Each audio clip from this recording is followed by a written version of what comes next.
таңкы реген көрсөтүүсүн улантат. Урматтуу замандаш, биз болсо кесиптешим экөөбүз сиздерге өзгөчө айымдарга керектүү конокту чакырдык. Демек, экранга жакын туруңуздар, алыстабаңыздар. Бүгүн биз кесиптешим экөөбүз таң эрте тиш оорулары туурасында сүйлөшсөк, азыр болсо айымдарга пайдалуу конок чакырдык. Кандай конок деп турган болсоңуздар, биз азыр айымдар күн сайын эрте менен туруп алып кашыбызды боёгондон зеригебиз. Биз уктап турсак дагы кашыбыз боелуу даяр турса экен дейбиз да. Тагыраак айтканда, перманенттик макияж жасаган Адис бүгүн бизде конокто. Ким келди деп турган болсоңуздар, Назира Кушбакова айым биздин студиядан орун алган чагы. Саламатсызбы, кош келипсиз. Саламатчылык. Студиябызга кош келипсиз. Саламатчылык, кош келдим. Бардык көрүүчүлөргө жалпы салам айтам жана ошондой эле сиздердин дагы жалпы жамаатыңыздарга салам айтам жана ыраазычылык билдирем чакырганыңыздарга. Сизге дагы ыраазыбыз, атайын убактыңызды бөлүп биздин телеканалга келип бергендигиңиз үчүн. Сизди чакырганыбыздын себеби, биз перманенттик макияж десе эле каш, кирпик, ооз жасаганды түшүнөбүз, анан анын түрлөрү бар экенин дагы түшүнбөйбүз. Кашты кантип жасайт, кайсыл учурда аны билбейбиз. Анан көпчүлүк учурда айымдар кашын жасатып алып, кызыл өңгө өтүп кеткендер бар, капкара болуп калгандар бар. Туура эмес тандап алабыз да. Мисалы кесиптешим макияж жасатсак, бир той топурга жөнөсөк, туура эмес жасап койсо коркпойбуз да, анткени өчүрө эле оңдоп коет. Кирпик жасатсаң дагы туура эмес болуп калса, ошол замат оңдойт. Кашыңды туура эмес жасаса оңдото албайсың да. Ошол эң убарасы көп. Анан кандай мен кашымды бузбай турган адисти кантип табам деп көп убара тартабыз. Мисалы, мен кашымды реставрация деп коет го, баягы өчүп кеткен жерлерин кайра оңдотоюн дейм, бирок көпкө чейин коркуп, кимге барам, анан бузуп салса деп коркой берем да. Башка айымдар дагы мен сыяктуу болсо керек. Анан эмеске сурообуз мындай да. Перманенттик макияж деген өзү эмне? Бул перманенттик макияж деген теринин түбүнө, биздин терибиз 1 миллиметрдей эле болот. Анан ошол теринин түгүнө красканы киргизип, айымдардын сулуулугуна дагы сулуулук кошуу жана сулуулугун көрсөтүп берүү да. Табигый сулуулугун подчеркивать этүү деп коет кыргызчасы. Ошондой көрсөтүп берүү да. Ошондой болуп калат. Негизи эле биздин айымдарыбыз көбүнчө эле ошол перманент кашка аябай жеңил мамиле жасашат да. Анан бул каш негизи эле адамдын эң көрүнүктүү жери, анан кийин мындай буга жеңил мамиле кылууга болбойт. Себеби дегенде, жанагы элементарный ушул каш өзү эле адамды эмоциясын көрсөтүп коет, жүзүн көрсөтүп коет. Анан адамды капа кылгандай кылып көрсөтүп койсо болот, бир эле каш мененчи. Жайдары көрсөтүп коет каш менен. Ошондуктан баягы мен ошол көрүүчү аялдарыбызга айтып кетет элем, кашка аябай мындай кылдаттык менен серьезный көз караш менен карашса дегенчи. Мисалы, кээ бир айымдарыбыз бар да, каш жасатат элем деп туруп эле барып туруп отуруп алышат да. Кандай каш жасатат, кандай билишпейт. Анан ал жөнүндө буга чейин маалымат алышкан эмес. Анан кийин бизде жанагындай да кыргызда сөз бар го, жанагы сүткө оозу күйгөн айранды үфүлөп ичет дегендейчи. Анан жанагы бирде-экиде жасатып туруп, анан кийин өзүнө жакпай калса, туура эмес болуп калгандан кийин, анан кийин уже аялдар кийинкисинде анан уже ойлонуп башташат да. Меники мурда ушундай болуп калды эле, эми мунусунда жакшылап жасап бер деген айымдарыбыз болот да. Ошондуктан баягы кашка аябай мындай кылдаттык менен мамиле кылыш керек да. Анан дагы бир айта кетчү нерсе, баягы кээ бир айымдарыбыз бар, мындай бесплатно десе эле барып жанагы кушеткага ученицаларга жатып берет да. Бул кашты жанагы кирпикти мисалы алып салса болот, жакпай калса, макияж жасасаңыз деле сиз айткандай аны өчүрүп туруп башка жасатып алсаң болот, башка жака барып туруп. Бирок бул кашты жасаткандан кийин оңой менен кетпейт бул нерсе. Алдыда дагы бул удаление боюнча дагы сүйлөшөбүз деген ойдомун. Канча түргө бөлүнөт каш? Ошо перманент жасоо, перманент жасоо негизи мунун түрлөрү көп. Биринчи эле түрүн айта кете турган болсом, бул как татуаж сыяктуу болуп калган, бирок татуаж азыркы учурда жасалбай калган. Татуаж, андан кийин жана микроблейдинг деген бар. Микроблейдинг деген ал ручкага окшогон аппарат менен чийилет дагы, ал бир аз калыңыраак кирет. Териге калыңыраак кирет, анын өтүшү бир аз кыйыныраак болот. Аппаратный волоски деген техника бар. Ал техникада ошол пудровый жасалган техника менен эле, аппарат менен эле жасалат.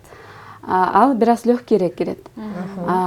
Микроблейдинг көпчүлүк учурда баягы натураль эмес болуп көрүнүп калат да. Аны аябай профессионально жасаган адамдар өтө аз. Мен жасаган техника бул пудровое напыление техникасы. Эмне үчүн мен бул техниканы жасаймын? Себеби дегенде бул техника өз эле цвети кетет. Буну өчүрүп отуруштун кажети жок. Көрүнгөндө дагы аябай натуральный көрүнөт. Ошондуктан мен только ушул мен эле пудровое напыление эле жасайм. Оңдоп түзөө болбой калат деп атпайсызбы? Эгерде баягы каш жасагандан кийин кардарыңызга жакпай калды дейли. Сразу өчүргөнгө болобу? Жок. Аны сразу өчүргөнгө болбойт. Канча убакыт жүрүп кайра келиш керек? 20 күндөн кийин кайра өчүргөн, 20 күн же болбосо минимум 20 күн аябай шашылып бараткан болсо, а так 1 айдан кийин өчүргөнгө болот. Себеби дегенде баягы кожа краска киргенден кийин кожа микротравма алып калат да. Ошондуктан аны сразу кайра жасаганга болбойт. И лазерный эч кандай манипуляция кашка жасаганга болбойт. Ошондуктан только ошол 20 күндөн кийин же 1 айдан кийин кайра өчүрүп туруп, анан кайра башынан жасатса болот. 129 абоненти суроо калтырыптыр. Перманенттик макияж жасаса дарат кусул өтөбү деген суроосу бар экен. Ошол тема жанакы эң көп берилген суроо да. Мен кардарларымдын арасында дагы эң көп берилген суроо жана бул аябай бул мындай деликатный вопрос болуп калат да. Анан спорный дагы вопрос болуп калат. Көпчүлүк учурда көпчүлүк айтышат өтпөйт дегенчи. Анан бул жөнүндө алымдарыбыздагы бир-эки алымдарыбыздагы айткан сөздөрү бар экен, өтөт дегенчи. Кээ бирки алымдарыбыз айтат өтпөйт деген. Бул өтпөйт дегени бул жанакы глубокий травма менен кирет да. Глубокий теринин ичине аябай кирет. Как татуаж сыяктуу. Ошолордон өтпөй калат. Азыр мен силерге көрсөтүп берем. Жанакы пудровое напыление дегенчи ал техникадан өтөт. Себеби дегенде ал легкий жасалат дагы кожа обновление болот. Өзүнүн кожасы кайра эле чыгат да. Калыбына келип калат. Калыбына келет. Мисалы кирпик чаптаганда ал өтпөй калат деп атпайбы? Себеби ал жака клей жабыштырылат. Кашка эч кандай андай нерсе жабыштырылбайт да. Кожа обновление болуп кайра эле чыгат. Кожа обновление болгондон кийин уже кожага суу тиет, дарат өтөт деген. Анан кайсыл учурда ошол каш боелгондон кийин кээ бирки айымдардыкы кыпкызыл болуп калат го. Эмне себептен ошо кызарып чыгат? Кайсыл түрүндө кызыл болуп кетет чын эле. Кээ бири көк болуп кетет, кээ бири кызыл болуп кетет. Ал кызыл көк болгондору негизи эле биринчи очередте ал красканы туура эмес тандагандан да жанакы арзан жасалган эмелер бар да, каштарчы. Арзан краска менен жасалат да. Анан ал каштар көбүнчө эле ушундай эме болуп калат да.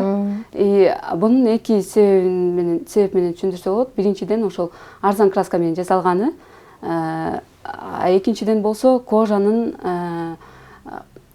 тигинен дагы кабыл албай калышы мүмкүн да, кээ бирки кожалар кабыл албай дагы калышы мүмкүн.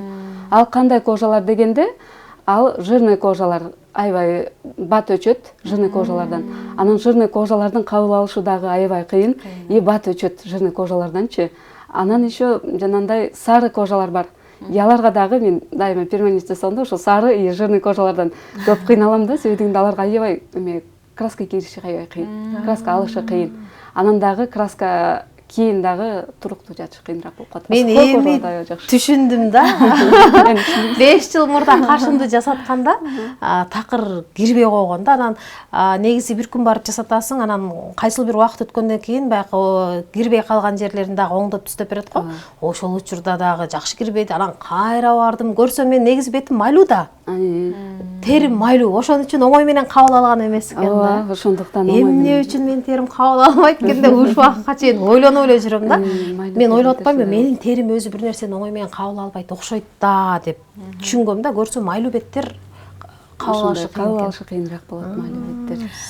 Формаларын өзүңүздөр чыгарып бересиздерби же кардарлардын баягы сунушуна жараша жасайсыздарбы? Жок, бул нерсе кардарлардын эмесине туура келбей калган учурлар болобу алардын? Кээ бирки учурлар болуп калат. Кардардын кашы мындай 3 бурчтуктуу, кардар айтат мага түп-түз каш кылып бер депчи. Ушундай учурлар болуп калат. Бирок ошол учурда мен көбүнчө эле кеңеш беребиз. Мындай өзүнүн кашына, келбетине жараша, мисалы, даяр шаблон менен бардыгын бирдей кылып жасап койгонго болбойт да. Анан кардар көрсөткөн, мисалы, кардар интернеттен көрөт же баракчалардан көрөт, анан ушундай жасап бер деп келет. Бирок андай жасаганда ал каш баарына эле жараша бербейт да.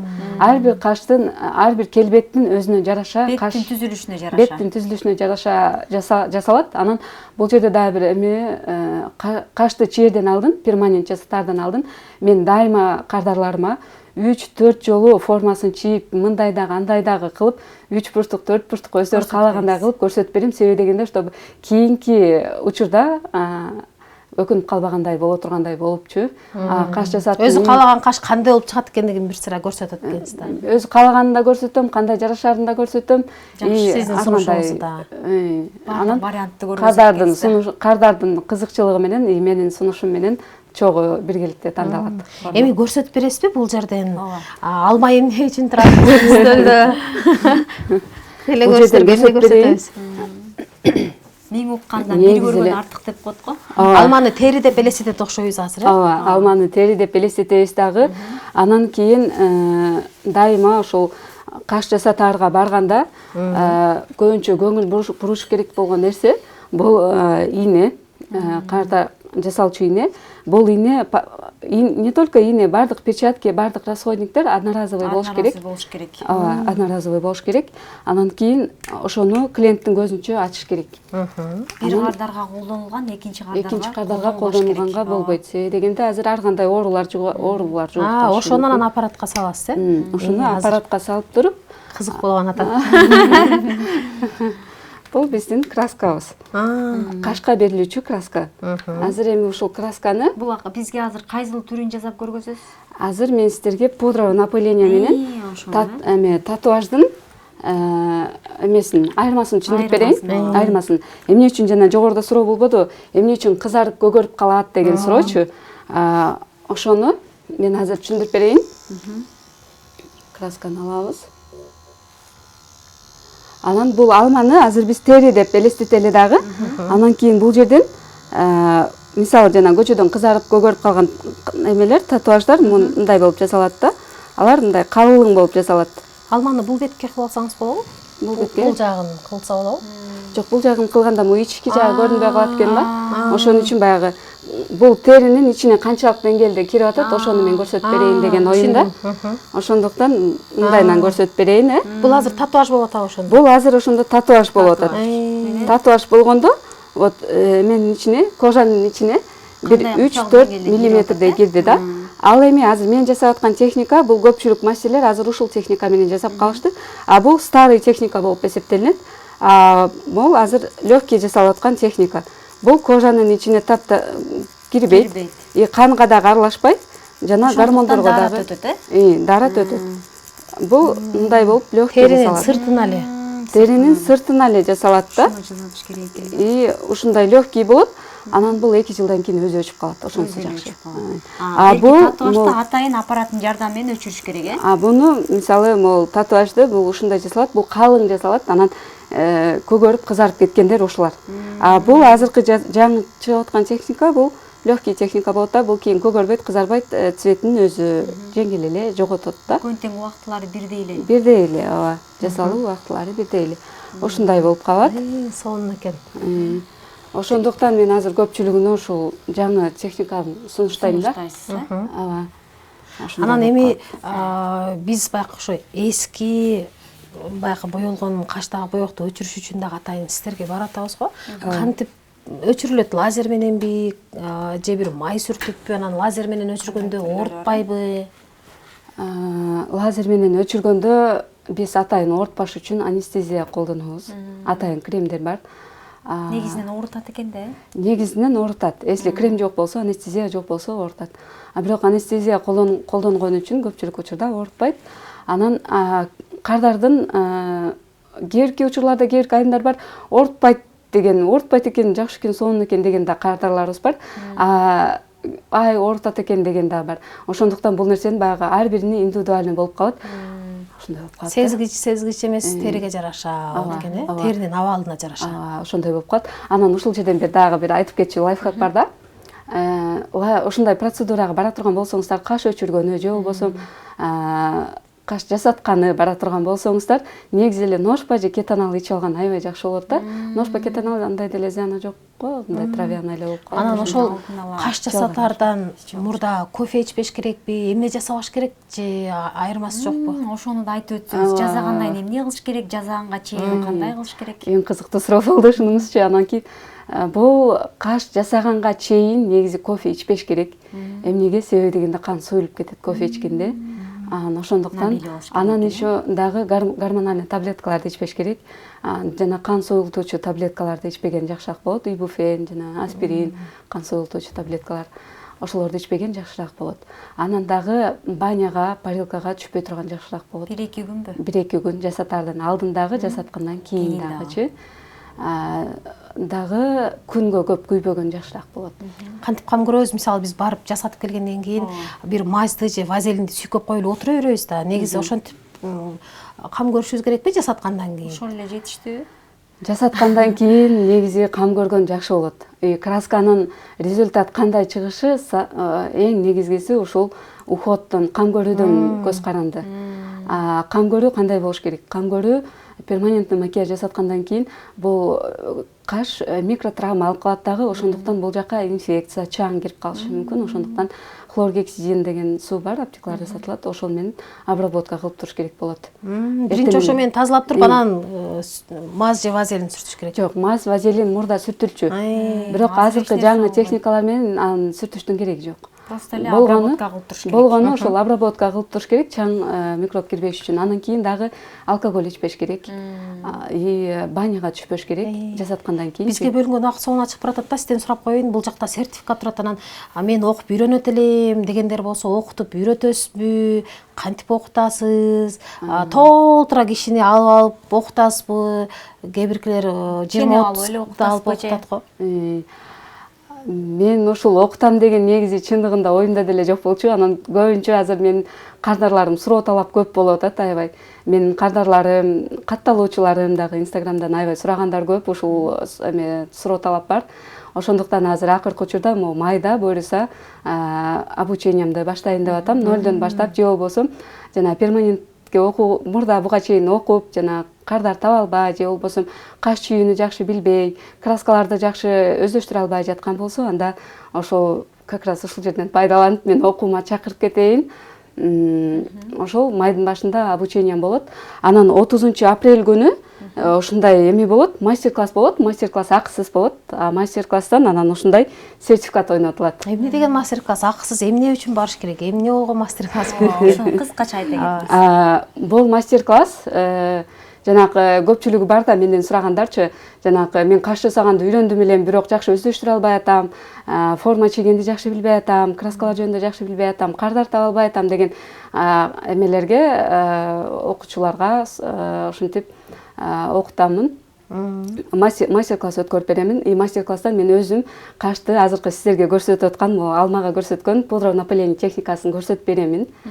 Анан дагы эң кызыгы ушул сертификатты утуп алуу мүмкүнчүлүгү бар. Бул сертификатты утуп алгандан кийин менден бесплатный обучение өтөт. Ушул сертификат негизинде бесплатный обучение өтүп беремин. Ал обучениеден кийин мен ал окуучумду, кардарымды, окуучумду дайыма поддержка кылып турамын. Окутканда дагы мен көпчүлүктү чогулта албай, мындай индивидуально подход кылып баарына мындай көңүл буруп окутам. Сизден окуп бүткөндөр мисалы балким 1 жыл өткөндөн кийин же 3 ай өткөндөн кийин бир нерсени түшүнбөй жатып сураса жооп бересизби же болду бүттү сен окуганыңа мынча ай болду дегендер да бар да? Жок, менде андай нерсе жок. Мисалы буга чейин деле окуган менин окуучуларым бар. Алар уже арадан 2 жыл өтсө деле биз как эже сиңдидей мамиледебиз да. Дайыма чогуу жүрүп, чогуу барып келип, дайыма байланышып, поддержка кылып турабыз бири-бирибизди. Анан дагы жаңы техникалар болот, жаңы обучениялар болот. Негизи эле бул сферада окуп дагы өнүп туруш керек да. Жаңы техникалар чыга берет. Ошондуктан дайыма мен поддержка кылып турамын окуучуларымды. Сизге эркин микрофон берели, тиле көрүүчүлөргө кысканыбызга кайрылуу жолдоп алыңыз. Инстаграм социалдык тармактардан ким деп табабыз, сизди кантип издейбиз? Мен мисалы ошол кардар көрүүчү айымдарыбызга кайрылып кетейин. Айымдар ошол каш жасатаардан алдын эч качан мындай көңүл кош мамиле кылбаңыздар. Себеби дегенде бул кашты өчүрүү оңой эмес. Жанагы жогоруда айтып кеткендей эле өчүрүү кыйын. Ошондуктан мастерди аябай жакшы тандаш керек. Жана ушул жерден айта кетейин, мастерди тандаганда эмнелерге көңүл буруу керек? Мастерди тандаганда обязательно жанагы Instagram баракчасына, до и после сүрөттөрүнө, анан дагы эң көңүл бурчу нерсе бул результат. Бул кашты жасагандан кийин сразу эле результат билинип калбайт. бир айдан кийин көчүп чыккөндөн кийин гана результат билинет. Ошол результатка көбүрөөк көңүл бурган жакшыраак болот. Ошондуктан кашка аябай мындай кылдат, аяр мамиле жасаш керек. Ыраазычылык билдиребиз сизге убактыңызды бөлүп мына ушундай. Инстаграм баракчамда да айтып кетейин, nazira.bravis деп издесе болот. Баракчаман, ошол жака катталып, дагы мен жооп бере албай, бул жакта айтылбай калган суроолор болсо берсе болот. Урматтуу телекөрүүчү, эгерде сиздин да кашыңыз кайсыл бир учурда жасаткан болсоңуз, анан карарып, кызарып, көгөрүп, краскасы боёго кеткен болсо, же болбосо кашыңызды туура жасаган мастерди, адисти издеп жүргөн болсоңуз, же болбосо перманенттик макияж боюнча кененирээк билгиңиз келсе, анда инстаграмга nazira.bravis деп жазсаңыз, бүгүнкү биздин коногубуздун баракчасы чыгат. Ошол жактан байланышып, барып кашыңызды жасатсаңыз, же болбосо өчүртсөңүз болот экен, туура эмес жасалган кашты дагы өчүрүшөт экен, ошол жактан кызматын пайдалансаңыз болот экен. Бүгүн мына ушундай өзгөчө пайдалуу эфирди алып барууга аракет жасадык. Эң негизгиси татуаж менен перманенттик макияждын айырмасын билип алдык, Ооба. Сулуулук дүйнөнү сактайт демекчи, айымдар өзүңүздөргө кам көрүп, сулууланыңыздар. Биз болсо коштошобуз, аман туруңуздар.